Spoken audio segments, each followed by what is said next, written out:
Welcome to railway E Pathsala. Railway E পাঠশালার YouTube চ্যানেলে সকলকে স্বাগত। আজকের ভিডিওতে আমরা একটা খুব ইম্পর্টেন্ট টপিক, যেটা হচ্ছে ফিটার, মেশিনিস্ট এবং ডিজেল মেকানিক, এমএমভি, এই সমস্ত ট্রেডের জন্য একটা কমন পোর্শন, সেটা হচ্ছে আমাদের যে মেজারিং ইনস্ট্রুমেন্ট, তার ভেতরে মাইক্রোমিটার, সেটা সম্পর্কে আজকে আমরা আলোচনা করব। মাইক্রোমিটার খুব একটা ইম্পর্টেন্ট প্রিসাইজ মেজারিং ইনস্ট্রুমেন্ট। এটার থেকে পরীক্ষায় আমাদের প্রচুর কোশ্চেন এসছে, তার ভেতরে কিছু কোশ্চেনও আজকে আমরা আলোচনা করব। চলো আমাদের বেসিক মাইক্রোমিটারের থিওরি আর বেসিক যে জিনিসটুকু আমাদের জানা প্রয়োজন সেটা আমরা দেখে নিই। সবার প্রথমে মাইক্রোমিটার। মাইক্রোমিটার হচ্ছে আমাদের একটা প্রিসিশন মেজারিং ইনস্ট্রুমেন্ট। মাইক্রোমিটার হচ্ছে আমাদের একটা প্রিসিশন মেজারিং ইনস্ট্রুমেন্ট, ঠিক আছে, যেটা দিয়ে আমরা প্রিসাইজ মেজারমেন্ট করতে পারি, যেটা দিয়ে আমরা কি করতে পারি না, প্রিসাইজ মেজারমেন্ট করতে পারি। এবং এটা দিয়ে আমরা খুব স্মল ডাইমেনশন উইথ হাই অ্যাকিউরেসিতে মেনটেন করতে পারি। খুব ছোট ডাইমেনশন, আমরা খুব ছোট্ট ডাইমেনশন, অত্যন্ত সূক্ষ্ম ডাইমেনশন নির্ভুলভাবে মেজার করতে পারি, ঠিক আছে। এটা হচ্ছে আমাদের একটা ইম্পর্টেন্ট মেজারিং ইনস্ট্রুমেন্ট। জেনারেলি এর যে অ্যাকিউরেসি হয়ে থাকে, বা বেটার সে এর যে লিস্ট কাউন্ট হয়ে থাকে, কোনো ইনস্ট্রুমেন্টের লিস্ট কাউন্ট হচ্ছে সেটাই, যেটা দিয়ে সর্বনিম্ন সেই ইনস্ট্রুমেন্ট দিয়ে সর্বনিম্ন যে মেজারমেন্ট আমরা করতে পারি সেটাকেই তার লিস্ট কাউন্ট বলা হয়ে থাকে, ঠিক আছে। সব থেকে ছোট মেজারমেন্ট আমরা ওই ইনস্ট্রুমেন্ট দিয়ে যেটা করতে পারি তাকেই বলা হয়ে থাকে তার লিস্ট কাউন্ট, ঠিক আছে। তো মাইক্রোমিটারের ক্ষেত্রে লিস্ট কাউন্ট হয়ে থাকে 0.01 মিলিমিটার, ঠিক আছে।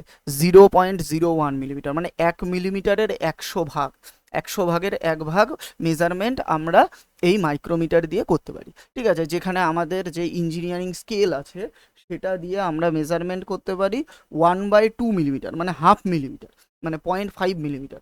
তো বুঝতেই পারছো এটা কতটা প্রিসাইজ ইনস্ট্রুমেন্ট, ঠিক আছে। শুধু তাই নয়, আমাদের যে ডিজিটাল মাইক্রোমিটার আছে, আমরা আজকেই পড়বো, আমাদের ডিজিটাল মাইক্রোমিটার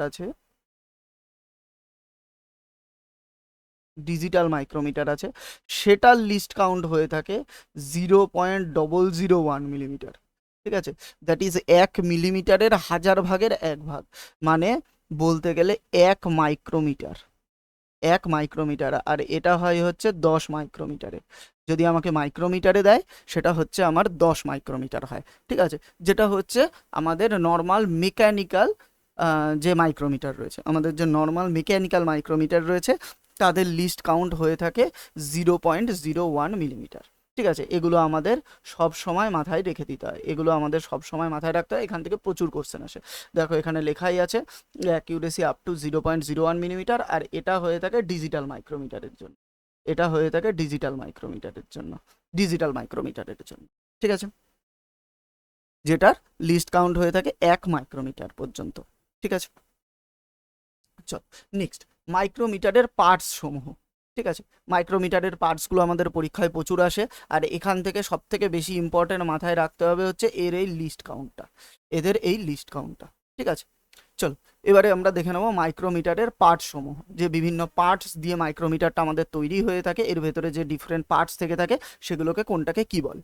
সবার প্রথমে এই যে পোর্শনটা দেখতে পাচ্ছ অলমোস্ট ব্লু কালারের, ডিপ ব্লু কালারের, এটাকে বলা হয়ে থাকে ফ্রেম। এর মূল কাজটা কি, কি করে, এই স্লিভ, ব্যারেল এবং থিম্বল, স্পিন্ডেল আর অ্যানভিল এগুলোর হাউজিং হিসাবে কাজ করে থাকে। স্লিভ থিম্বল, স্পিন্ডেল আর অ্যানভিল এদের হাউজিং হিসাবে কাজ করে থাকে, দ্যাট ইজ এদের এক জায়গায় রাখার কাজ করে, ঠিক আছে। তো ফ্রেমটা যদি আমরা বলি, ফ্রেমের কাজটা কি, ফ্রেম করে হচ্ছে আমার অ্যানভিল, স্লিভ, তারপরে হচ্ছে আমার ব্যারেল, থিম্বল, স্পিন্ডল, এদের হাউজিং হিসাবে কাজ করে থাকে,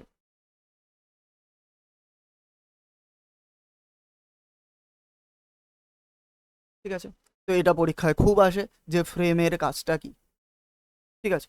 ফ্রেম এই কাজটা করে থাকে, ঠিক আছে। দ্যাট ইজ এদের যে হাউজিং সেটা প্রোভাইড করে, এরা কোথায় থাকবে না থাকবে এদের ভেতরের যে রিলেটিভ মোশন সেটাকে ফিক্স রাখার চেষ্টা করে, ঠিক আছে, যাতে তাদের ভেতরে কোনো রকম ভাইব্রেশন কিছু না হয়, সেই সমস্তগুলো এই হাউজিং এই ফ্রেম দেখে থাকে, ঠিক আছে। এবার এই ফ্রেম কিসের তৈরি হয়ে থাকে? এই যে ফ্রেমটা মূলত আমাদের তৈরি হয়ে থাকে, মেলিয়েবল কাস্ট আয়রনের। ফ্রেমটা মূলত আমাদের তৈরি হয়ে থাকে মেলিয়েবল কাস্ট আয়রন, মেলিয়েবল কাস্ট আয়রনের তৈরি হয়ে থাকে, ঠিক আছে। এই ফ্রেমটা স্বাভাবিক দেখেই বুঝতে পারছো এটা একটা ইউ শেপের ফ্রেম হয়ে থাকে, এটা সবসময় একটা ইউ শেপের ফ্রেম হয়ে থাকে। আর এর মাঝখানে এই যে কালো পোর্শনটা দেখতে পাচ্ছ, এটা কি হয়ে থাকে, এটা ইনভার দিয়ে তৈরি করা হয়ে থাকে, ঠিক আছে। এটাকে ইনভার দিয়ে তৈরি করা হয়। ইনভার দিয়ে কেন তৈরি করা হয়? যাতে এটা খুব একটা বেশি হিট আপ না হয়, ঠিক আছে, এবং বা হিট হলেও এটার যাতে এক্সপ্যান্ড না হয়ে যায়, ঠিক আছে। কারণ এটা কোনো ডিউরিং হিটেড কোনো কোনো আমরা ধরো এখানে কোনো অবজেক্ট ধরেছি যেটার টেম্পারেচার অনেক হাই রয়েছে, তো সেক্ষেত্রে এটা আমাদের হ্যান্ডকে কি করবে, ওই হাই হিট থেকে রক্ষা করবে, ঠিক আছে, কারণ এটা অতটা হিট আপ হয় না, ঠিক আছে, তার জন্য এই যে ব্ল্যাক পোর্শনটা এখানে আমরা আঙুল দিয়ে ধরে থাকি, ঠিক আছে। তো তার জন্য এটাকে ইনভারের তৈরি করা হয়ে থাকে, ঠিক আছে। আচ্ছা, আরেকটা জিনিস, ফ্রেমটা মিলিয়েবল কাস্ট আয়রনের তৈরি হতে পারে অথবা ড্রপ ফোর্স স্টিলের তৈরি হয়ে থাকে, ঠিক আছে। হয় কাস্ট আয়রনের তৈরি হয় অথবা যদি স্টিলের তৈরি হয় সেটা হয় হচ্ছে ফোর্সড স্টিল ড্রপ ফোর্সড স্টিলের তৈরি হয়ে থাকে, ঠিক আছে। এই দুটো ইনফরমেশন একটু মাথায় রেখে দিতে হবে, যে ফ্রেমটা কিসের তৈরি হয় আর ফ্রেমের মূল কাজ, প্রত্যেকটা জিনিস থেকে সেটা কিসের তৈরি হয় এবং তার মূল কাজ, সেগুলোই আমাদের জানতে লাগে, ঠিক আছে। নেক্সট হচ্ছে আমাদের এই মেজারিং ফেস আছে, ঠিক আছে। এটা মনে রাখবে, এটা আমাদের যেটা আছে এটা হচ্ছে একটা আউটসাইড মাইক্রোমিটার,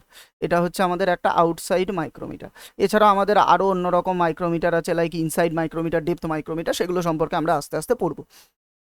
তো এই আউটসাইড মাইক্রোমিটার দিয়ে আমরা কি করতে পারি, আমরা আউটসাইড ডাইমেনশন মেজার করতে পারি, যে এক্সটার্নাল ডাইমেনশন মেজার করতে পারি। এটা দিয়ে আমরা মূলত এক্সটার্নাল ডাইমেনশন মেজার করে থাকি, এক্সটার্নাল ডাইমেনশন মেজার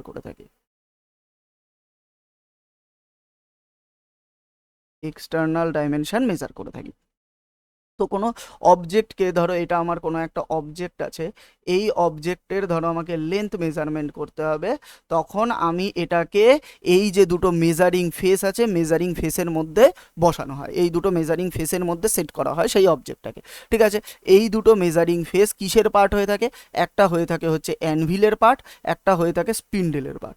সবার প্রথমে আমরা দেখে নিই অ্যানভিল কি জিনিস। অ্যানভিল হচ্ছে ফ্রেম থেকে একটা এক্সটেন্ডেড পোর্শন, যেটাকে বলা হয়ে থাকে অ্যানভিল। অ্যানভিল হচ্ছে ফ্রেম থেকে এক্সটেন্ডেড একটা পোর্শন, যেটা হয়ে থাকে হচ্ছে যেটাকে আমরা বলে থাকি হচ্ছে অ্যানভিল, ঠিক আছে। এটা ফিক্সড থাকে ফ্রেমের ওপরে, এটা মুভ করতে পারে না, ঠিক আছে। এটা কিসের তৈরি হয়ে থাকে? অ্যানভিলটা মূলত তৈরি হয়ে থাকে আমার alloy steel or tool steel দিয়ে, এটা তৈরি হয়ে থাকে আমার alloy steel or tool steel দিয়ে, হয় অ্যালয় স্টিল দিয়ে তৈরি হবে অথবা টুল স্টিল দিয়ে তৈরি হবে। আর এর যে মাথাটা রয়েছে দ্যাট ইজ এই যে মেজারিং ফেসটা রয়েছে, এখানে থাকে হচ্ছে আমার টাংস্টেন কার্বাইডের প্রলেপ, কার্বাইডের প্রলেপ দেওয়া থাকে, এর মাথায় থাকে হচ্ছে টাংস্টেন কার্বাইডের প্রলেপ দেওয়া থাকে, এবং এই মেজারিং ফেসে কি করা থাকে না, ল্যাপিং করা থাকে ফর বেটার সারফেস ফিনিশিংয়ের জন্য এর মাথায় কি করা থাকে না, ল্যাপিং করা থাকে, আর এর মাথায় টাংস্টেন কার্বাইডের প্রলেপ দেওয়া থাকে বা টিপ লাগানো থাকে, ঠিক আছে। এর মাথায় টাংস্টেন কার্বাইডের প্রলেপ দেওয়া থাকে। কেন টাংস্টেন কার্বাইডের প্রলেপ দিই? কারণ হচ্ছে স্পিন্ডেল আর অ্যানভিলের এই যে মাথা দুটো রয়েছে, এই মাথা দুটোর মধ্যে আমরা কি করে থাকি, কোনো অবজেক্টকে সেট করে থাকি। তো অবভিয়াসলি এ একটা এক্সটার্নাল এনভায়রনমেন্টের সংস্পর্শে সবসময় যায়, তো সেই কারণের জন্য যাতে এর সারফেস অ্যাকিউরেসি কোনোভাবে নষ্ট না হয়, সারফেসে যাতে কোনো রকমভাবে ওয়্যার অ্যান্ড টিয়ার না আসে, সেই কারণের জন্যই আমরা এর সারফেসে 1 নম্বর তো ল্যাপিং করে থাকি, 2 নম্বর হচ্ছে টাংস্টেন কার্বাইডের প্রলেপ দিয়ে থাকে, কারণ টাংস্টেন কার্বাইড প্রচণ্ড হার্ড মেটাল হয়ে থাকে, যে ওয়্যার টিয়ারকে কি করে না, রেজিস্ট করে থাকে। ঠিক আছে, সেম ওয়েতে আমার যে স্পিন্ডেল হয়ে থাকে, সেম ওয়েতে আমার যে স্পিন্ডেল হয়ে থাকে, এটা কি হয়ে থাকে না, এটা মুভেবল হয়ে থাকে। এটা যেমন অ্যানভিল কি হয়, ফিক্সড হয়, অ্যানভিল আমার ফিক্সড হয়, এ মুভ করতে পারে না। স্পিন্ডেল আমার মুভেবল হয়, স্পিন্ডেল আমার মুভেবল হয়, স্পিন্ডেল মুভ করতে পারে। স্পিন্ডেল কিসের তৈরি হয়ে থাকে, স্পিন্ডেল মূলত তৈরি হয়ে থাকে ক্রোমিয়াম স্টিলের, ক্রোমিয়াম স্টিলের তৈরি হয়। ঠিক আছে, ক্রোমিয়াম স্টিল দিয়ে আমরা মেনলি স্পিন্ডেলটা তৈরি করে থাকি। ঠিক আছে, চলো আমি এখানে লিখে দিচ্ছি আরেকবার। ঠিক আছে, স্পিন্ডেলটা তৈরি হয়ে থাকে ক্রোমিয়াম স্টিল দিয়ে, এটা তৈরি হয়ে থাকে ক্রোমিয়াম স্টিল দিয়ে। ঠিক আছে, তো এই স্পিন্ডেলটা কানেক্টেড থাকে হচ্ছে আমার থিম্বলের সাথে, এই স্পিন্ডেলটা কানেক্টেড থাকে হচ্ছে আমার থিম্বলের সাথে স্ক্রু পিচ অ্যারেঞ্জমেন্টের থ্রু দিয়ে। সেটা আমরা দেখবো কীরকম অ্যারেঞ্জমেন্ট। স্ক্রু পিচ অ্যারেঞ্জমেন্টের থ্রু দিয়ে এ কোথায় কানেক্টেড থাকে, থিম্বেলের সাথে। থিম্বেলকে আমরা এরকম ঘোরাতে পারি ক্লকওয়াইজ বা অ্যান্টি ক্লকওয়াইজ। থিম্বেলকে ঘোরানোর ফলে আমার স্পিন্ডেলটা মুভ করে, থিম্বেলকে ঘোরানোর ফলে আমার স্পিন্ডেলটা এই রেসিপ্রোকেটিং মোশন করে। মানে থিম্বেলকে আমি যদি ক্লকওয়াইজ ঘোরাই ও ভেতরের দিকে মুভ করে, থিম্বেলকে যদি আমি অ্যান্টি ক্লকওয়াইজ ঘোরাই ও বাইরের দিকে মুভমেন্ট করে থাকে। ঠিক আছে, তো এটা হয়ে গেল আমাদের স্পিন্ডেল। ঠিক আছে, নেক্সট নেক্সট থাকে হচ্ছে আমাদের লক নাট, এটাকে বলা হয়ে থাকে লক নাট। এই যে পোর্শনটা দেখতে পাচ্ছ, এটাকে বলা হয়ে থাকে লক নাট ও লক রিং। ঠিক আছে, এটাকে বলা হয়ে থাকে লক নাট ও লক রিং। ধরো কোনো একটা অবজেক্টের মেজারমেন্ট করব, তো কোনো একটা অবজেক্টকে আমরা স্পিন্ডেল আর অ্যানভিলের মধ্যে সেট করেছি, থিম্বেল মুভ করিয়েছি, থিম্বেল ঘোরানোর ফলে কি হয়েছে, স্পিন্ডেলটা মুভ হয়েছে, স্পিন্ডেল মুভ হয়ে এই অবজেক্টটা এখানে সেট হয়েছে, এই অবজেক্টটা এখানে সেট হয়েছে। তো এবার কি হয়ে থাকে যে থিম্বেলটা যাতে আর মুভ না হয় কোনো কারণে, ঠিক আছে, যেহেতু এটা একটা প্রিসাইজ মেজারিং ইনস্ট্রুমেন্ট, তো থিম্বেলটা যাতে আর কোনো রকমভাবে মুভ না হয় তার জন্য আমরা কি করে থাকি, লক নাটটাকে এঙ্গেজ করে দিই, তার জন্য আমরা লক নাটটাকে এঙ্গেজ করে দিই। লক নাটটা যদি এঙ্গেজ হয়ে যায় তাহলে সে আর মুভ করতে পারে না, এই থিম্বেলটা আর মুভ করতে পারে না, তার ফলে স্পিন্ডেলও মুভ করতে পারে না। তো আমার যে মেজারমেন্টটা আছে সেটা ফিক্স হয়ে যায়, আমার যে মেজারমেন্টটা আছে সেটা কি হয়ে যায় না, ফিক্স হয়ে যায়। ঠিক আছে, এটাই হলো লক নাটের মূল কাজ, যে এটা কি করে না মেজারমেন্টকে ফিক্স করতে সাহায্য করে, বা বেটার সে বলতে গেলে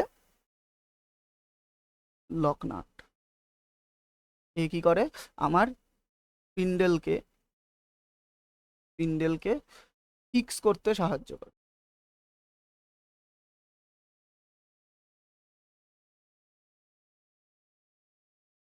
ফিক্স করতে সাহায্য করে হলো। নেক্সট আমার কি আছে, নেক্সট আছে হচ্ছে আমার স্লিভ অথবা ব্যারেল। স্লিভ অথবা ব্যারেল, এই যে পোর্শনটা আছে এটা হচ্ছে আমাদের, এর ওপরে আমাদের একটা বেসিক ইঞ্জিনিয়ারিং স্কেল ড্র করা থাকে, এর ওপরে আমাদের একটা বেসিক ইঞ্জিনিয়ারিং স্কেল এনগ্রেভড করা থাকে। ঠিক আছে, জেনারেলি এটা ক্রোম প্লেটেড, জেনারেলি এটা আমি লিখে দিই স্লিভ, এটা কিসের তৈরি হয়ে থাকে, ক্রোম প্লেটেড স্টেনলেস স্টিলের তৈরি হয়ে থাকে, স্টেনলেস স্টিলের তৈরি হয়ে থাকে, ক্রোম প্লেটেড স্টেনলেস স্টিলের এটা মেনলি তৈরি হয়ে থাকে। ঠিক আছে, তো এর ওপরে আমাদের মেন স্কেলের রিডিং থাকে, এর ওপরে কি থাকে না আমাদের মেন স্কেলের রিডিং, এই যে স্কেল রিডিং এরিয়া দেখতে পাচ্ছ। ঠিক আছে, এর ওপরে আমাদের মেন স্কেলের রিডিং থাকে, এবং এই যে মেন স্কেল, এই যে মেন স্কেল সেটার লিস্ট কাউন্ট হয়ে থাকে, এই মেন স্কেলের লিস্ট কাউন্ট হয়ে থাকে 0.5 মিলিমিটার। ঠিক আছে, 0.5 মিলিমিটার, দ্যাট ইজ এর ওপরে 1 মিলিমিটারের যেটা থাকে সেটাকেও দুভাগ করা থাকে। এই যে দেখতে পাচ্ছ এটা হচ্ছে 1 মিলিমিটার, সেটাকেও আবার অর্ধেক করা আছে, দিয়ে এইটুকু হচ্ছে 0.5, এইটুকু হয়ে যায় আমার 0.5। ঠিক আছে, এভাবে এটাকে দুটো মানে এর যে লিস্ট কাউন্ট হয়ে থাকে মেন স্কেলের সেটা হয়ে থাকে হচ্ছে 0.5 মিলিমিটার। তো মেন স্কেল রিডিং দিয়ে আমরা 0.5 মিলিমিটার পর্যন্ত মেজারমেন্ট করতে পারি। ঠিক আছে, মেন স্কেল দিয়ে আমরা 0.5 মিলিমিটার পর্যন্ত মেজারমেন্ট করতে পারি। আর এই যে লাইন, এই লাইনটা, এই যে লাইনটা, এই যে স্ট্রেট লাইন যেটা তোমরা দেখতে পাচ্ছ, এটাকে বলা হয়ে থাকে ডটাম লাইন, ডটাম লাইন। ঠিক আছে, ডটাম লাইন অথবা জিরো লাইনও বলে, এটাকে জিরো লাইনও বলে বা ডটাম লাইনও বলে। ঠিক আছে, ডটাম লাইনটা কি করে, এই ডটাম লাইনটা থিম্বলের রিডিং নিতে আমাদের সাহায্য করে। এই ডটাম লাইনটা কি করে, ডটাম লাইনটার থ্রু দিয়ে ডটাম লাইন বটম লাইন, এর সাহায্যে আমরা কি করে থাকি না, থিম্বেলের ওপর মেজারমেন্ট নিই। আমরা থিম্বেলের ওপরের যে মেজারমেন্ট আছে সেটাকে আমরা নিয়ে থাকি, ঠিক আছে। তো এটাকে বলা হয়ে থাকে স্লিভ অথবা ব্যারেল। আর এটা কিসের তৈরি হয়ে থাকে, এটা তৈরি হয়ে থাকে ক্রোম প্লেটেড স্টেনলেস স্টিলের। এটা তৈরি হয়ে থাকে না ক্রোম প্লেটেড স্টেনলেস স্টিলের, ঠিক আছে। নেক্সট হচ্ছে এই যে পোর্শন, এটাকে বলা হয়ে থাকে থিম্বল। এই থিম্বলকে আমরা ঘোরাতে পারি, এই থিম্বলকে আমরা ঘোরাতে পারি। অ্যাকচুয়ালি এই থিম্বলের নিচে কি থাকে, আমার একটা নাট স্ক্রু থাকে, নাট অ্যান্ড স্ক্রু থাকে, ঠিক আছে, নাট অ্যান্ড স্ক্রু থাকে। এই থিম্বলটা আমার লাগানো থাকে হচ্ছে তোমার নাটের সাথে, আর স্ক্রুর মাথাটা লাগানো থাকে হচ্ছে, স্ক্রুর এন্ডটা লাগানো থাকে হচ্ছে আমার এই মুভেবল স্পিন্ডেলের সাথে, মুভেবল স্পিন্ডেলের সাথে। তো যখন আমার নাটটা ঘোরানো হয় আমার স্ক্রুটা মুভ করে, বা আমার যখন স্ক্রুটা ঘোরানো হয় নাট মুভ করে। অ্যাকচুয়ালি নাট এক্ষেত্রে এই পজিশনে ফিক্স থাকে থিম্বেলের সাথে, স্ক্রুটা আমার মুভ করে, ঠিক আছে, স্ক্রুটা আমার মুভ করে, এবং স্ক্রু যত মুভ করে তত আমার কি হয়, আমার এই স্পিন্ডেলটাও ডান দিক বা দিকে মুভ করে, ঠিক আছে। তো থিম্বেলটাকে আমরা ঘোরাতে পারি, থিম্বেলটাকে আমরা কি করতে পারি না, ঘোরাতে পারি। ভালো করে দেখে বুঝতে পারছো থিম্বেলের ওপরে হোল্ডিংয়ের জন্য, আমরা যাতে থিম্বেলের ওপরে খুব ইজিলি হাত দিয়ে ধরতে পারি তার জন্য এর ওপরে নার্লিং করে রাখা আছে, নার্লিং অপারেশন করে রাখা আছে, ঠিক আছে। এখানে তোমরা দেখতে পাচ্ছ নার্লিং করে রাখা আছে। ইনফ্যাক্ট র্যাচেট স্টপের উপরেও নার্লিং করে রাখা থাকে, ঠিক আছে। এটা হচ্ছে ডায়মন্ড শেপ নার্লিং হয়ে থাকে, ঠিক আছে, এটা ডায়মন্ড শেপ নার্লিং হয়ে থাকে। আর একটা জিনিস যেটা মাথায় রাখতে হবে, আমাদের এই যে থিম্বেলের ওপরের যে সার্কুলার সেকশনটা রয়েছে, এই সার্কুলার সেকশনটাকে টোটাল 50টা ভাগে ভাগ করা থাকে। দ্যাট ইজ এর ওপরে 50 রিডিং পর্যন্ত আছে, 50টা রিডিং আছে, ঠিক আছে। তো থিম্বেল, থিম্বেল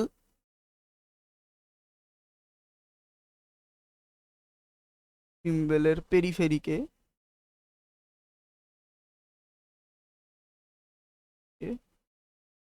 50টি ভাগে ভাগ করা থাকে, ঠিক আছে, 50 ভাগে একে ভাগ করা থাকে, ঠিক আছে।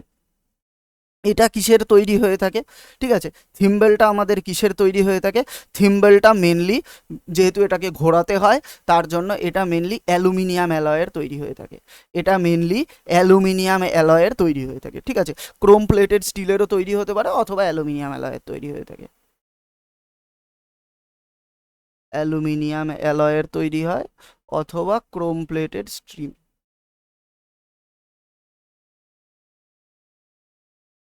ঠিক আছে, ক্রোম প্লেটেড স্টেনলেস স্টিলের তৈরি হয়ে থাকে অথবা অ্যালুমিনিয়াম অ্যালয়ের তৈরি হয়ে থাকে। জেনারেলি থিম্বেলটা যেহেতু রোটেট করবে তার জন্য একে চেষ্টা করা হয় হালকা রাখার, ঠিক আছে, একে চেষ্টা করা হয় হালকা রাখার। নেক্সট হচ্ছে আমার র্যাচেট স্টপ, নেক্সট হয় হচ্ছে আমার র্যাচেট স্টপ। র্যাচেট স্টপের কাজটা কি, ধরো আমার এই অ্যানভিল এবং স্পিন্ডেলের মধ্যে আমি কি করছি, অবজেক্টটাকে সেট করছি, অ্যানভিল এবং স্পিন্ডেলের মধ্যে অবজেক্টটাকে সেট করছি। এবার আমি যত থিম্বল ঘোরাতে থাকবো, যত আমি থিম্বলটাকে ঘোরাতে থাকবো, থিম্বলের এই যে ব্যারেল পোর্শনটা আছে সেটাকে আমি ঘোরাতে থাকবো, তত আমার কি হবে, আমার এই স্পিন্ডেলটা তত আমার বাঁ দিকে মুভ করতে থাকবে, তত আমার বাঁ দিকে মুভ করতে থাকবে। মুভ করতে করতে করতে করতে এ দেখা গেল এই যে অবজেক্টটা রয়েছে অবজেক্টের সারফেসের মধ্যেই ঢুকে গেল, অবজেক্টের সারফেসের মধ্যেই ঢুকে গেল, যেটা আমরা কখনোই চাই না। এতে কি হবে, আমার যে অবজেক্টটা আছে সেটা ড্যামেজ হয়ে যাবে, প্লাস হচ্ছে আমার যে ডাইমেনশনাল অ্যাকিউরেসি আছে সেটাও আমার নষ্ট হয়ে যাবে। অবভিয়াসলি এক্স্যাক্ট ডাইমেনশনটা আমি পাবো না, আমি কম ডাইমেনশন পাবো। তার জন্য কি করা হয়, এর পেছনে র্যাচেট স্টপ দিয়ে দেওয়া হয়। র্যাচেট স্টপের কাজ কি, এর ওপরে একটা ডেফিনিট প্রেশার পর্যন্ত প্রোভাইড করে, এই অবজেক্টের যে সারফেস আছে সেই সারফেসের ওপরে একটা ডেফিনিট প্রেশার প্রোভাইড করবে, তারপরে ঘোরা বন্ধ করে দেয়, তারপরে একটা কটকতে শব্দ হয়, ঠিক আছে। তারপরে আমরা থিম্বল যতই ঘোরাতে থাকবো আমার স্পিন্ডেল আর মুভ করবে না, থিম্বল আমি যতই ঘোরাতে থাকি না কেন আমার স্পিন্ডেল আর মুভ করবে না। তো কট করে শব্দ শুনলেই আমরা বুঝতে পারি যে র্যাচেট স্টপ আমার কি হয়ে গেছে, এঙ্গেজ হয়ে গেছে। এবং আমরা তারপরে কি করি, লক নাটটাকে এঙ্গেজ করে দিই যাতে আমার এই কোনো রকম যে মেজারিং যে ডেটা আছে সেটা চেঞ্জ না হয়ে যায়, এবং তারপরে আমরা মেজারমেন্টটা নিয়ে থাকি। ঠিক আছে, তো এটা হচ্ছে আমার ওই একটা ডেফিনিট প্রেশার প্রোভাইড করতে সাহায্য করে থাকে। এটা থিম্বলের একদম শেষ প্রান্তে থাকে, এবং অতিরিক্ত চাপ যাতে না পড়ে, লিখে দিই র্যাচেট স্টপ।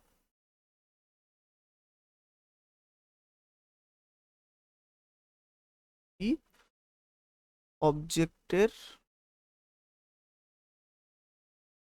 সারফেসের ওপরে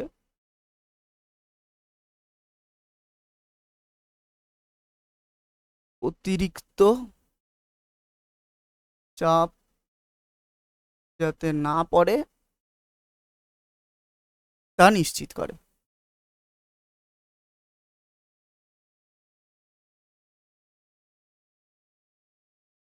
এর কাজ হচ্ছে এটাই, র্যাচেট স্টপের কাজ। ঠিক আছে, তো এখানে আমরা দেখে নিলাম আমাদের সমস্ত পার্টসমূহ, এখানে আমাদের মাইক্রোমিটারের সমস্ত পার্টসমূহই আমরা দেখে নিলাম। ঠিক আছে, এটাও কিছুই না, এটাও হচ্ছে নার্লড হয়ে থাকে। ঠিক আছে, এর উপরেও নার্লিং করা থাকে, দেখেই বুঝতে পারছো। ঠিক আছে, কারণ এটাকে আমরা ধরে থাকি। ঠিক আছে, এটাকে বাইরে থেকে এই নবটাকে ধরে থাকি। ঠিক আছে, এটা মেনলি স্টেনলেস স্টিলের তৈরি হয়ে থাকে, এটাও মেনলি স্টেনলেস স্টিলের তৈরি হয়ে থাকে, স্টেনলেস স্টিল, এটাও মেনলি স্টেনলেস স্টিলেরই তৈরি হয়ে থাকে। ঠিক আছে, তো এই সমস্ত পার্টগুলো, যে ইনফরমেশনগুলো দিলাম এইটুকুই মাথায় রেখে দেবে, এইটুকুই যথেষ্ট, এর বেশি আর কোনো কিছুই পড়ার প্রয়োজন নেই। ঠিক আছে, নেক্সট নেক্সট কি আছে, এর কার্যপ্রণালী। পরীক্ষায় বহুবার কোশ্চেন এসছে যে এর কার্যপ্রণালী, দ্যাট ইজ এর ওয়ার্কিং প্রিন্সিপাল, এ কিসের উপর বেস করে কাজ করে। এ একদম পরীক্ষায় এক কথায় উত্তর আসে, সেটা হচ্ছে স্ক্রু অ্যান্ড নাট প্রিন্সিপালের ওপরে কাজ করে, স্ক্রু অ্যান্ড নাট প্রিন্সিপালের ওপরে কাজ করে। এর ভেতরে এই যে নাটটা আমার কোথায় কানেক্টেড থাকে না, থিম্বলের সাথে ফিক্স করা থাকে, নাটটা আমার থিম্বলের সাথে ফিক্স করা থাকে। এবার থিম্বলটাকে আমি যত ঘোরাবো, আমার তত এই যে স্ক্রুটা আছে, স্ক্রুর মধ্যে এই থিম্বলটাকে আমি যত ঘোরাবো, থিম্বলটাকে যত আমি ঘোরাবো, তত আমার কি হবে, স্ক্রুর মধ্যে আমার একটা লিনিয়ার মোশন তৈরি হবে, স্ক্রুর মধ্যে আমার লিনিয়ার মোশন তৈরি হবে। এই স্ক্রুর মাথায় কে থেকে থাকে, এই স্ক্রুর মাথায় থেকে থাকে স্পিন্ডেল। ঠিক আছে, তো অবভিয়াসলি স্ক্রুর মধ্যে যে লিনিয়ার মোশনটা আসবে সেটা স্পিন্ডেলের মধ্যেও ট্রান্সফার হয়ে যাবে, তো স্পিন্ডেলটা সেই মুভমেন্টটাকে করে থাকে। ঠিক আছে, তো এখানে অ্যাকচুয়ালি আমরা কি করে থাকি, এখানে আমরা রোটারি মোশনকে লিনিয়ার মোশনে কনভার্ট করে থাকি। রোটারি মোশন কাকে দিই, রোটারি মোশন আমি দিয়ে থাকি হচ্ছে থিম্বলের মধ্যে, রোটারি মোশন আমি দিয়ে থাকি হচ্ছে থিম্বলের মধ্যে। আর লিনিয়ার মোশন আমি কোথায় পাই, লিনিয়ার মোশন আমি পাই স্পিন্ডেলের মধ্যে, লিনিয়ার মোশন আমি পাই স্পিন্ডেলের মধ্যে। এই যে দেখেই বুঝতে পারছো, এই যে এখানে যে থিম্বল আছে, থিম্বলটাকে আমি রোটারি মোশন দিচ্ছি, এই থিম্বলের সাথে কানেক্টেড থাকে হচ্ছে নাট। ঠিক আছে, অ্যাকচুয়ালি থিম্বলটাই হচ্ছে নাট, ওই নাটের বাইরে আমার একটা বডি লাগানো আছে যেটাকে আমরা বলে থাকি থিম্বল, যেটাকে আমরা বলে থাকি থিম্বল। ঠিক আছে, একটা আউটার কভারিং লাগানো আছে, তার উপরে দাগ টাগ কাটা আছে, সেটাকে আমরা বলে থাকি থিম্বল। ঠিক আছে, আর যেটা লিনিয়ার মোশন, সরল রৈখিক গতি যার মধ্যে ট্রান্সফার হয়ে থাকে, সেটা হয়ে থাকে হচ্ছে আমার স্পিন্ডেল, সেটা হয়ে থাকে হচ্ছে আমার স্পিন্ডেল। ঠিক আছে, অবভিয়াসলি লাস্ট ছবিটা দেখলেই তোমরা বুঝতে পারবে। ঠিক আছে, এই যে এটা হচ্ছে স্পিন্ডেল, এর মধ্যে আমার এটা মুভেবল হয়ে থাকে, এর মধ্যে আমার লিনিয়ার মোশন পেয়ে থাকি, আর এটা মুভেবল হয়ে থাকে, কিন্তু এর ভেতরে আমরা রোটেশনাল মোশন দিই থিম্বলের মধ্যে। এটা নাট হিসাবে, এর সাথে নাট কানেক্টেড থাকে, আর এর সাথে কানেক্টেড থাকে হচ্ছে স্ক্রু, স্পিন্ডেলের সাথে কানেক্টেড থাকে হচ্ছে স্ক্রু, আর থিম্বলের সাথে কানেক্টেড থাকে হচ্ছে আমার নাট। চল নেক্সট, এবারে হচ্ছে পিচ অথবা লিড, লিড লিড অথবা পিচ, পিচ অথবা লিড কাকে বোঝায়। ঠিক আছে, জেনারেলি এটা যেহেতু সিঙ্গেল স্টার্ট হয়ে থাকে, তো ওর জন্য এক্ষেত্রে পিচ আর লিড অলমোস্ট সেমই হয়ে থাকে। ঠিক আছে, যেহেতু এটা একটা সিঙ্গেল স্টার্ট আমাদের স্ক্রু হয়ে থাকে, আমরা জানি স্ক্রুর ক্ষেত্রে বিভিন্ন স্টার্ট হয়ে থাকে। ঠিক আছে, মাল্টিপল স্টার্টও হতে পারে। ঠিক আছে, এটা সিঙ্গেল স্টার্ট একটা স্ক্রু হয়ে থাকে, তার জন্য এর পিচ আর লিডটা পুরো সেম হয়ে থাকে, কিছুই হয় না। থিম্বলের একবার কমপ্লিট রোটেশনে আমার এই স্ক্রু বা স্পিন্ডেলটা যতটা এগোচ্ছে, সেটাকেই বলা হয়ে থাকে তার পিচ বা লিড। ঠিক আছে, থিম্বলের একবার কমপ্লিট রোটেশন, একবার কমপ্লিট রোটেশন মানে 360 ডিগ্রি রোটেশনে, মানে মধ্যা কথা নাটের একটা কমপ্লিট রোটেশনে আমার স্ক্রু যতটা মুভ করছে, স্ক্রু বলতে এখানে কোনটা রয়েছে, স্ক্রুর সাথে লাগানো আছে স্পিন্ডেল, তাহলে আমার থিম্বলের একটা কমপ্লিট রোটেশন, কমপ্লিট রোটেশন, থিম্বলের একটা কমপ্লিট রোটেশনের ফলে আমার স্পিন্ডেলটা স্পিন্ডেলটা যতটা লিনিয়ার মোশন করছে, যতটা লিনিয়ার মুভমেন্ট করছে, ঠিক আছে, সেটাকে বলা হয়ে থাকে কি না আমার তার পিচ। এটা আমরা কোথা থেকে মেজার করে থাকি যে কতটা ও লিনিয়ার মুভমেন্ট করছে। ধরো পুরো এক পাক ঘোরাচ্ছি, সেটা তো আমরা এখান থেকে বুঝতে পারি, কারণ এর গায়ে জিরো দাগ আছে। জিরো দাগ থেকে জিরো দাগ পর্যন্ত যেই চলে আসি একবার ঘোরানোর পরে, তার মানে এটা 360 ডিগ্রি ঘুরেছে, মানে একবার ঘুরেছে। ঘোরার ফলে তুমি দেখতে পাবে যে এরটা সামনের দিকে এগোনো শুরু করেছে, দ্যাট ইজ এই থিম্বেলটাও প্যারালালি আমার এই স্পিন্ডেলের সাথে এগোতে শুরু করে। থিম্বেলটা যত এগোতে শুরু করে, এই যে এর গায়ে যে দাগটা কাটা আছে, এ যতটা দাগ এগোবে ততটাই হবে হচ্ছে তার পিচ। ঠিক আছে, যদি এক ঘর এগোয় দ্যাট ইজ 0.5 মিলিমিটার, তো 0.5 মিলিমিটার হয়ে থাকে তার পিচ। ঠিক আছে, এটাকে বলা হয়ে থাকে তার পিচ। এবার লিস্ট কাউন্ট আমরা কি করে ক্যালকুলেট করি? লিস্ট কাউন্ট দ্যাট ইজ আমরা অলরেডি দেখেছি, এর ক্ষেত্রে লিস্ট কাউন্ট হয়ে থাকে 0.01 মিলিমিটার। ঠিক আছে, ডিজিটাল মাইক্রোমিটারের ক্ষেত্রে 0.001 মিলিমিটার হয়ে থাকে। ঠিক আছে, তো এর যে লিস্ট কাউন্ট সেটা আমরা ক্যালকুলেট করে থাকি হচ্ছে এর পিচ বাই থিম্বেলের নাম্বার অফ ডিভিশন। থিম্বেলের নাম্বার অফ ডিভিশন অলরেডি আমরা দেখেছি থিম্বেলের ওপরে আমাদের কতগুলো ডিভিশন থাকে। যে থিম্বেল আছে, থিম্বেলের ওপরে আমাদের 50টা ডিভিশন আছে। থিম্বেলের ওপরে আমাদের অলরেডি 50টা ডিভিশন আছে, সেটা আমরা এখানেই দেখেছি। ঠিক আছে, থিম্বেলের ওপরে এই দেখো লিখে দেওয়া আছে, থিম্বেলের ওপরে 50টি ভাগে ভাগ করা হয়ে থাকে। ঠিক আছে, থিম্বেলের ওপরে 50টা রিডিং থাকে। ঠিক আছে, জেনারেলি 0, তারপরে 5টা ছোট ছোট দাগ থাকে, তারপরে 5 উল্লেখ করে দেয়। ঠিক আছে, দেখো দেখতেই পাচ্ছ। ঠিক আছে, তারপরে 10, তারপরে 15, দেখো 5 4টে মাঝখানে ছোট দাগ, তারপরে 20, 25, 30, এভাবে করতে করতে পেছন দিকে চলে যায়। ঠিক আছে, দিয়ে এটা হয়ে থাকে হচ্ছে নাম্বার অফ ডিভিশন। তো নাম্বার অফ ডিভিশন হচ্ছে 50টা পড়ে গেল। ঠিক আছে, আর পিচ হচ্ছে একটা কমপ্লিট রোটেশনে সে কতটা মুভ করছে। জেনারেলি একটা কমপ্লিট রোটেশনে সে 0.5 মিলিমিটার মুভ করে থাকে, মানে একটা আমার স্লিভের ওপরে এই এক ঘর এগোয়, স্লিভের ওপরে এই এক ঘর এগোয়। ঠিক আছে, তো সেটা হয়ে থাকে হচ্ছে আমার 0.5 মিলিমিটার। অলরেডি আমরা দেখে এসেছি যে আমার স্লিভের ওপরে যে স্কেলটা আছে তার লিস্ট কাউন্ট হয়ে থাকে 0.5 মিলিমিটার, মানে ওর এক ঘাড়ের মান হয়ে থাকে 0.5 মিলিমিটার। তো আমার পুরো মাইক্রোমিটারের যে লিস্ট কাউন্ট হবে দ্যাট ইজ এই 0.5 মিলিমিটারকেও আরও আমি 50 ভাগে ভাগ করেছি, তো ভাগ করলে যেটা দাঁড়ায় 0.01 মিলিমিটার। এটা হয়ে থাকে কমপ্লিট মাইক্রোমিটারের আমার লিস্ট কাউন্ট, আমার কমপ্লিট মাইক্রোমিটারের আমার লিস্ট কাউন্ট। ঠিক আছে, এভাবে আমরা লিস্ট কাউন্ট ক্যালকুলেট করে থাকি। ঠিক আছে, এবার যদি থিম্বেলের ভাগ 100 ভাগ দেওয়া থাকে, থিম্বেলের ভাগ ধরো ফর এক্সাম্পল 20 ভাগ দেওয়া আছে, তখন সেটা আলাদা হয়ে থাকে। আমার পিচ যদি আলাদা হয়ে যায় তখন সেটার ভ্যালু আলাদা হয়ে যাবে, তো সেক্ষেত্রে আমার লিস্ট কাউন্ট ডিফারেন্ট হয়ে যাবে। বাট আমরা কমনলি যে মাইক্রোমিটারগুলো ইউজ করে থাকি সেগুলোর ক্ষেত্রে পিচ হয়ে থাকে 0.5 মিলিমিটার, তার থিম্বেলের ডিভিশন হয়ে থাকে 50টা, তার জন্য তার লিস্ট কাউন্ট হয়ে থাকে 0.01 মিলিমিটার। ঠিক আছে, এবারে আমরা দেখে নেব মাইক্রোমিটারের প্রকারভেদ। ঠিক আছে, আমরা কত কত টাইপের ডিফারেন্ট টাইপের যে মাইক্রোমিটার ব্যবহার করে থাকি, ঠিক আছে, সেই মাইক্রোমিটারের প্রকারভেদ আমরা দেখে নেব। ঠিক আছে, এর ভেতরে যেটা আমরা অলরেডি পড়লাম সেটা হচ্ছে আউটসাইড মাইক্রোমিটার। এটা দিয়ে আমরা কি করে থাকি, বাহ্যিক ব্যাস, তার যে ডেপথ সেগুলো আমরা মেজার করতে পারি। ঠিক আছে, সেটা কতটা চওড়া আছে সেটা আমরা মেজার করতে পারি। ঠিক আছে, আর মনে রাখবে আর একটা জিনিস, তার যে মেজারিং রেঞ্জ, তার যে মেজারিং রেঞ্জ সে কতটা মেজারমেন্ট করতে পারবে দ্যাট ইজ 0 থেকে 25 মিলিমিটার। এই মেজারিং রেঞ্জটা আমার অবশ্যই এই যে ইনসুলেটিং পাথ তার ওপরে লিখে দেওয়া থাকে, আর লিস্ট কাউন্টটাও লিখে দেওয়া থাকে। তো এখানে যেটা উল্লেখ আছে এটা হচ্ছে লিস্ট কাউন্ট, এটা হচ্ছে লিস্ট কাউন্ট, আর এটা যেটা উল্লেখ আছে এটা হচ্ছে মেজারিং রেঞ্জ, মেজারিং রেঞ্জ। ঠিক আছে, দ্যাট ইজ আমি 0 থেকে 25 মিলিমিটার পর্যন্ত মেজার করতে পারবো। তো আমি যদি কোনো ফর এক্সাম্পল 0 থেকে 25 মিলিমিটারের বাইরের কোনো অবজেক্ট নিয়ে আছি, সেটা আমি এই মাইক্রোমিটার দিয়ে মেজার করতে পারবো না। ঠিক আছে, তো এটা এর রেঞ্জগুলো, আর এটা লিস্ট কাউন্টটা উল্লেখ করে দেওয়া থাকে। চল, নেক্সট হচ্ছে ইনসাইড মাইক্রোমিটার। ইনসাইড মাইক্রোমিটার দিয়ে আমরা কোনো গর্তের ব্যাস, ঠিক আছে, তার যে আভ্যন্তরীণ মাপ, ধরো আমার কোনো স্লট আছে, আমার এরকম কোনো স্লট আছে, আমার এরকম কোনো স্লট আছে, তো এই স্লটের যে মেজারমেন্টটা সেটাকে আমরা করতে পারি, সেটার জন্য ইনসাইড মাইক্রোমিটার। প্রিন্সিপাল একই, খালি কি হয়ে থাকে, এখানে আমরা মাইক্রোমিটারটাকে টোটালি বসিয়ে দিই। এখানে মাইক্রোমিটারটাকে অ্যাজ আ টোটাল, এর দুই সাইডে এই দিকে থাকে হচ্ছে আমার এর এই সাইডের দিকে থাকে হচ্ছে আমার স্পিন্ডেল, আর এদিকের দিকে থাকে হচ্ছে আমার অ্যানভিল। এটাতে যেমন কি অ্যানভিল আর স্পিন্ডেলের মুখ একই দিকে ছিল, এর ক্ষেত্রে এই সাইডটা হয়ে যায় হচ্ছে আমার স্পিন্ডেল, আর এই দিকটা হয়ে যায় হচ্ছে আমার অ্যানভিল, এর এই সাইডটা হয়ে যায় হচ্ছে আমার অ্যানভিল। ঠিক আছে, নেক্সট হচ্ছে ডেপথ মাইক্রোমিটার। ডেপথ মাইক্রোমিটারের ক্ষেত্রে আমরা ডেপথ মেজারমেন্ট করতে পারি। ডেপথ মেজারমেন্ট আমরা এভাবে করে থাকি, ডেপথ মেজারমেন্ট মেইনলি আমরা এভাবে করে থাকি। ঠিক আছে, দেখেই বুঝতে পারছো, এরকম ভাবে থাকে, দিয়ে নিচে এই পোর্শনটা যায়, নিচে এটা যতটা মুভ করতে পারে এই যে পোর্শনটা, এটাই হয়ে থাকে হচ্ছে আমার স্পিন্ডেল। স্পিন্ডেল। ঠিক আছে, আর এই যে ফেসটা এটা হয়ে যায় হচ্ছে আমার এক্ষেত্রে অ্যানভিল। ঠিক আছে, দ্যাট ইজ এটা অ্যানভিলের ভেতর দিয়ে স্পিন্ডেলটা বেরোয়। ঠিক আছে, দিয়ে আমরা ডেপথ মেজারমেন্ট করে থাকি। আর নেক্সট আসে হচ্ছে আমাদের ডিজিটাল মাইক্রোমিটার। ডিজিটাল মাইক্রোমিটারের ক্ষেত্রে একটা জিনিস খুব মাথায় রাখবে, সেটা হচ্ছে এর লিস্ট কাউন্ট হয়ে থাকে 0.001 মিলিমিটার। ঠিক আছে, দ্যাট ইজ 1 মাইক্রোমিটার পর্যন্ত আমরা মেজারমেন্ট করতে পারি।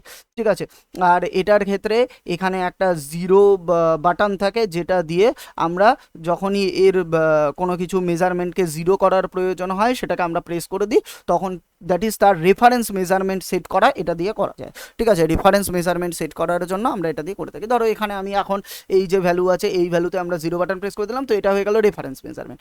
এবার এর ওপরে যদি আমি এক্সট্রা কিছু অ্যাড করি তখন সেটার মেজারমেন্টটা আমরা পেয়ে যাই। ঠিক আছে, এটা দিয়ে আমরা ডিজিটাল মাইক্রোমিটার দিয়ে এই মেজারমেন্টগুলো আমরা করতে পারি। ঠিক আছে, এই এক্সট্রা মেজারমেন্টগুলো আমরা করতে পারি। এবং ডিজিটাল মাইক্রোমিটারে এখানে আমাদের কি থাকে, কিছুই না, এক্সট্রা একটা আমাদের এলসিডি ডিসপ্লে থাকে।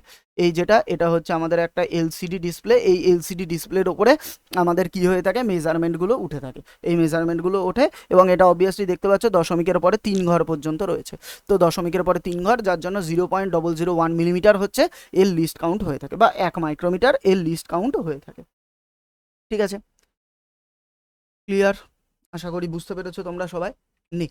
নেক্সট হচ্ছে এর পরিমাপের পদ্ধতি। এটা খুবই সোজা, এমন কিছু কঠিন কিছু নয়। প্রথমে আমাদের হচ্ছে এই যে অ্যানভিল আর স্পিন্ডেলের যে মাথা আছে সে দুটোকে ভালো করে, যে আমার যে মেজারিং ফেসগুলো রয়েছে সেটাকে ভালো করে ক্লিন করে নিতে হবে। তারপর অ্যানভিল আর স্পিন্ডেলের মাঝখানে অবজেক্টটাকে বসাতে হবে, বসিয়ে নিয়ে আমাকে থিম্বলটাকে রোটেট করতে হবে। ঠিক আছে, থিম্বলটাকে রোটেট করে তারপরে আমাকে র্যাচেট স্টপটাকে ঘোরাতে হবে, দিয়ে যেখানে কট করে শব্দটা হবে, ঠিক আছে, হালকাভাবে ঘুরিয়ে সঠিক চাপ প্রয়োগ করতে হবে, এবং যেখানে আমার কট করে শব্দটা হবে আমাকে র্যাচেট স্টপকে ছেড়ে দিতে হবে। বুঝতে হবে এটা আমার সেট হয়ে গেছে। এবারে আমরা কি করব, অলরেডি আমরা দেখেছি। এরপরে আমরা লক স্পিন্ডেলটাকে এঙ্গেজ করে দেবো। লক স্পিন্ডেলটাকে ঘুরিয়ে এটাকে আমরা কি করে দিই, এঙ্গেজ করে দিই। ঠিক আছে, তারপরে প্রথমে আমরা স্লিভের রিডিং দিই। স্লিভের রিডিং ধরো এক্ষেত্রে আছে হচ্ছে আমার 10, 11, 12, 13, তো 13.5 আছে। ঠিক আছে, এরপরে আমার থিম্বলের রিডিং নেব। থিম্বলের রিডিং আমি কি করে নেব, থিম্বলের রিডিং আমি নেব হচ্ছে এই যে ডটাম লাইন। এই যে ডটাম লাইন দেখতে পাচ্ছ, আমরা অলরেডি দেখেছি আমাদের এটা হচ্ছে ডটাম লাইন। এই যে লাইনটা, এই যে মূল লাইন যেটা গেছে, এটাকে আমরা কি বলেছিলাম আগে, ডটাম লাইন। ডটাম লাইন, এই ডটাম লাইনটা থিম্বলের যে লাইনের সাথে মিলে যাবে সেটাই হবে হচ্ছে আমার থিম্বলের রিডিং। থিম্বলের যে লাইনের সাথে মিলে যাবে সেটাই হবে হচ্ছে আমার থিম্বলের রিডিং। ঠিক আছে, তো এবার ফাইনাল রিডিং আমরা কি করে ক্যালকুলেট করব, স্লিভের রিডিং। স্লিভের রিডিং আমরা এখান থেকে যেটা পেয়েছি, ধরো 13.5 ফর এক্সাম্পল, এটা যদি 10, 11, 12, 13, আর এই যে ছোট্ট একটা দেখতে পাচ্ছি, তো 13.5।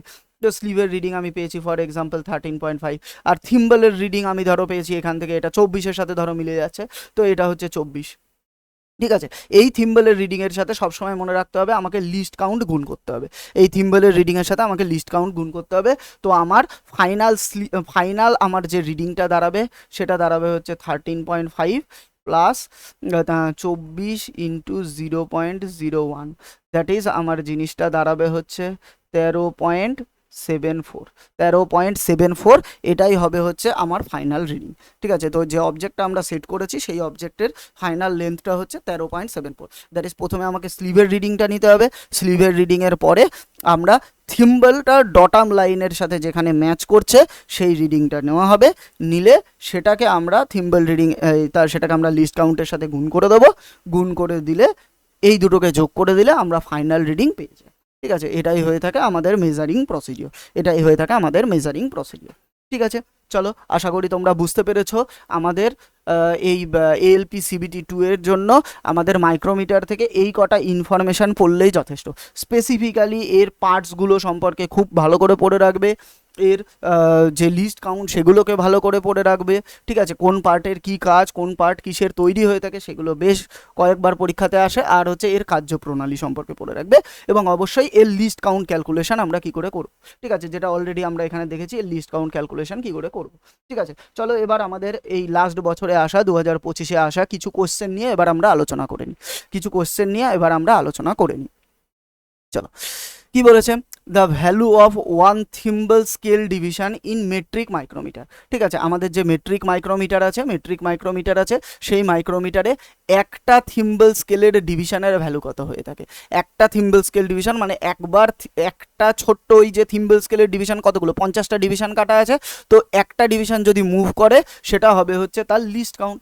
একটা ডিভিশন যদি মুভ করে সেটা হবে হচ্ছে তার লিস্ট কাউন্ট। তো মেট্রিক মাইক্রোমিটারের ক্ষেত্রে লিস্ট কাউন্ট হয়ে থাকে 0.01 মিলিমিটার। তো value of one thimble scale division in metric micrometer সেটাই হচ্ছে, ঘুরিয়েই দিয়েছে জিনিসটা একই। তো least count of metric micrometer সেটা হচ্ছে 0.01 মিলিমিটার। ঠিক আছে, এটা আমরা অলরেডি দেখেছি। চলো next question, in screw gauge. Screw গেজে the term lead of the screw is defined by. যদি আমার এক্ষেত্রে স্ক্রু গেজ যেটা হয়ে থাকে, ঠিক আছে, এটা হচ্ছে স্ক্রু গেজ প্রিন্সিপালের ওপর আছে। ঠিক আছে, নাট অ্যান্ড স্ক্রু, ঠিক আছে, নাট অ্যান্ড স্ক্রুর ক্ষেত্রে আমার যে স্ক্রু গেজ যে প্রিন্সিপালটা রয়েছে সেখানে লিড অফ দ্য স্ক্রু বলতে কি বোঝায়, আমরা অলরেডি এখানে দেখেছি। লিড অফ দ্য স্ক্রু বলতে কি বোঝায়, লিড বা পিচ অফ দ্য স্ক্রু বলতে কি বোঝায়, আমার এই থিম্বল বা নাটটা যদি কমপ্লিট একবার রোটেশনে আমার স্ক্রুটা যতটা মুভ করবে, থিম্বল বা নাটটা একটা কমপ্লিট রোটেশনে আমার স্ক্রু যতটা মুভ করবে, এই যে থিম্বল বা নাটের কমপ্লিট রোটেশনে একটা ঘূর্ণনে স্পিন্ডেল বা আমার স্ক্রুটা যতটা মুভ করবে তাকেই বলা হয়ে থাকে পিচ বা লিড। ঠিক আছে, তাকেই বলা হয়ে থাকে পিচ বা লিড। ঠিক আছে, material of the screw is made of, এটা না। Number of threads on the screw, এটাও না। ডায়ামিটার অফ দ্য স্ক্রু, এটাও না। Distance the screw move axially with one complete turn, এটা হওয়া উচিত অফ দ্য নাট। ঠিক আছে, নাটের একটা কমপ্লিট রোটেশনে স্ক্রু অ্যাকশিয়ালি যতটা মুভ করছে সেটাই হবে হচ্ছে তার লিড অফ দ্য স্ক্রু, ঠিক আছে।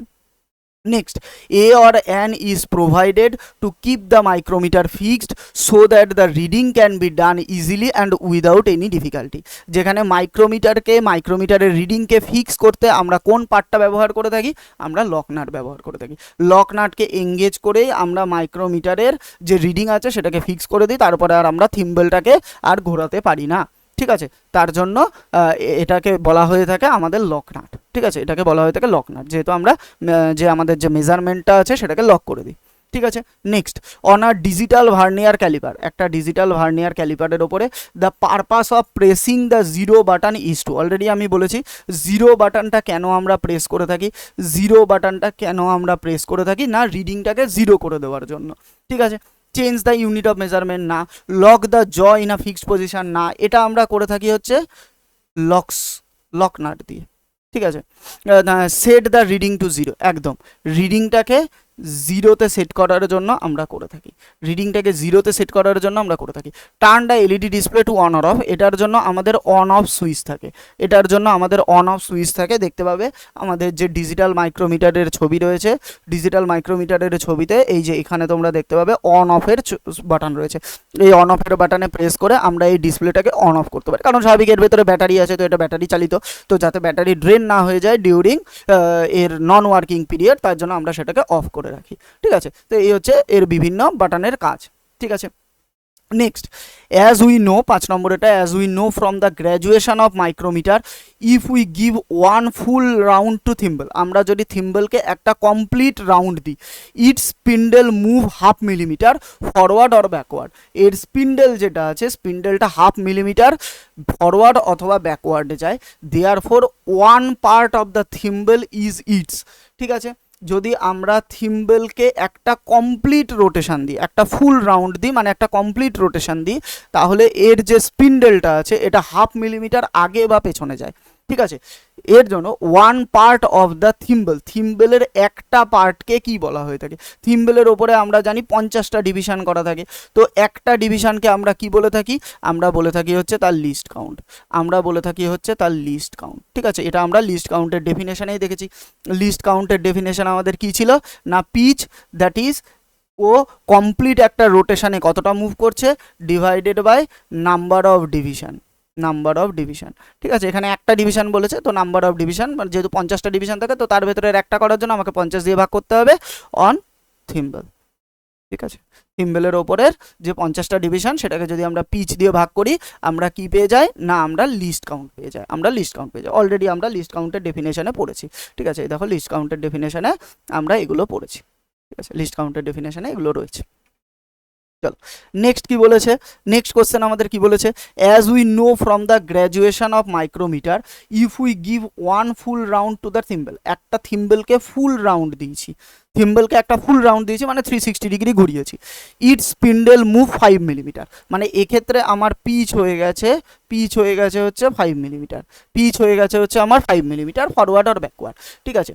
আ বাঁক part can be divided into 0 to 50 parts, ঠিক আছে, এই যে বাঁকা পোর্শনটা আছে সেটা 0 থেকে 50 পার্টে ভাগ করা আছে, 0 থেকে 50 পার্টে ভাগ করা আছে, মানে থিম্বল ডিভিশন হচ্ছে 50টা, থিম্বলের ডিভিশন রয়েছে 50টা, তাহলে least count of the micrometer in millimetre, ঠিক আছে। লিস্ট কাউন্ট কি করে বের করব, লিস্ট কাউন্ট বের করতে জানি আমরা pitch divided by number of division, number of division, ঠিক আছে, এটা আমরা অলরেডি জানি। তো পিচ হচ্ছে 5 millimetre divided by 50, that is 0.1 millimetre, ঠিক আছে। এক্ষেত্রে আমার যেটা দাঁড়ালো সেটা হচ্ছে 0.1 মিলিমিটার, মানে বি হচ্ছে সঠিক উত্তর, বি হচ্ছে সঠিক উত্তর, ঠিক আছে। কারণ এখানে আমাকে বলেছে 5 মিলিমিটার মুভ করছে, মানে একবার ঘোরানোর ফলে ও 5 মিলিমিটার মুভ করছে, যেটা আমাদের এমনি নর্মাল মাইক্রোমিটারের ক্ষেত্রে এটা 0.5 মিলিমিটার মুভ করে থাকে, এটা 0.5 মিলিমিটার মুভ করে থাকে, যার জন্য আরও আমার 0.01 মিলিমিটার আমি ওর কী পেয়ে থাকি না, লিস্ট কাউন্ট পেয়ে থাকি। কিন্তু আপাতত এই ইনস্ট্রুমেন্টের ক্ষেত্রে এটা যেহেতু স্পিন্ডেলটা 5 মিলিমিটার মুভ করছে থিম্বলের একবার রোটেশনে, তো ওর জন্য এর পিচ হয়ে যাবে 5 মিলিমিটার, ঠিক আছে। চল next, which of the following is not a part of micrometer, কোনটা মাইক্রোমিটারের পার্ট নয়, ফ্রেম অবশ্যই মাইক্রোমিটারের পার্ট, অ্যানভিল অবশ্যই মাইক্রোমিটারের পার্ট, স্পিন্ডেলও অবশ্যই মাইক্রোমিটারের পার্ট, জ্যাম বলে কোনো কিছু নেই, তো জ্যাম হবে হচ্ছে আমার কারেক্ট অ্যান্সার, কারেক্ট অ্যান্সার, ঠিক আছে। জ্যাম বলে আমার কোনো পার্ট নেই মাইক্রোমিটারের মধ্যে, তো যেহেতু আমাকে বলেছে কোন পার্টটা নয়, তো তার জন্য জ্যাম হবে হচ্ছে আমার সঠিক উত্তর, ঠিক আছে। চলো এই 7টাই কোশ্চেন আমরা আজকে আমাদের এই ভিডিওতে ইনক্লুড করেছি, ঠিক আছে। নেক্সট ভিডিওতে আমরা আরও কিছু কোশ্চেন নিয়ে আসার চেষ্টা করব অবশ্যই মাইক্রোমিটার থেকে, ঠিক আছে। তোমাদের যদি এই ভিডিও ভালো লেগে থাকে তোমরা অবশ্যই কমেন্ট করবে এবং চ্যানেলটাকে সাবস্ক্রাইব করে রাখবে, এবং যাতে তোমরা ফিউচারে আমাদের চ্যানেলে যে ভিডিওগুলো আসছে তোমাদের এক্সামের জন্য যেগুলো খুবই ইম্পর্টেন্ট, ঠিক আছে, যেগুলো থেকে প্রিভিয়াস ইয়ারে প্রচুর কোশ্চেন এসছে, অবভিয়াসলি দেখতেই পারলে অলমোস্ট 7খানা কোশ্চেন এসছে তোমাদের 4টে শিফটের থেকে, মানে পার শিফটের থেকে অলমোস্ট দুটো করে কোশ্চেন এসছে, that's a very important chapter, ঠিক আছে। তো তোমরা অবশ্যই এই ভিডিওগুলো দেখবে এবং আশা করি এই ভিডিওগুলো দেখলে তোমরা যথেষ্ট বেনিফিটেড হবে। চলো, থ্যাংক ইউ।